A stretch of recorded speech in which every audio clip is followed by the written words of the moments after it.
Akshay film एवं किंतु security guard निजर अभिनय स्वप्न पूरण करने समस्ते मायानगरी मुंबई जाती जोटी किछि लोक राताराति स्टार हो जाती तो आउ क्या वर्ष वर्ष समय लगी थाए निज स्वप्न पूरण करने आउ कई तो बड़ बड़ स्टार काम कर सुजोग पाई पुणी पर से कुआड़े अभिनय जगत लिभि जाती।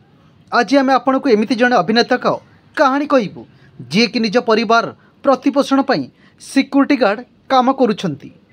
आज आम आपण को कही रखुचु सबी सिद्धू जी दिन अक्षय कुमार एवं आयुष्मान खुराना सह काम करथिले आज सी सिक्योरिटी गार्ड भाव काम करुछंती। सबी सिद्धू निजे स्कूल कैरियर लक्ष्मौरे करथिले एवं परे चंडीगढ़ चली जाइथिले।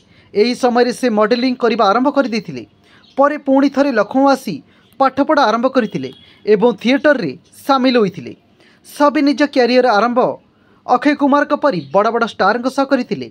केवल सेतिक नुहे सुभाष घई एवं यशराज फिल्म परी प्रसिद्ध ब्यानर रे निर्मित फिल्म रे मध्य काम करिसंती। किंतु भाग्य तांको पई किछि अलगा लेखिथिला।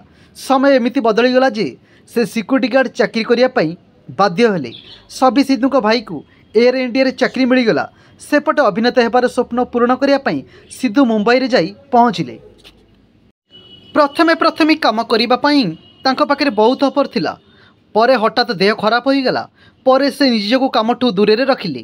थरे सिद्धू निजे कहिथिले जे तांको परे बॉलीवुड रे काम न मिलवा कारणरू केते हैरान हेबाकू पड़िथिला। परे निज परिवार पोषिबा पई सिक्योरिटी गार्ड चाकरी को आपणाइथिले। भगवान काहाकू कोठी नहीं पहुँचेबे से कथा केही भी जानी नाहांती। किए राति राति सुपरस्टार किए भी राति राति भिकारी से कथा ऊपर वाला ही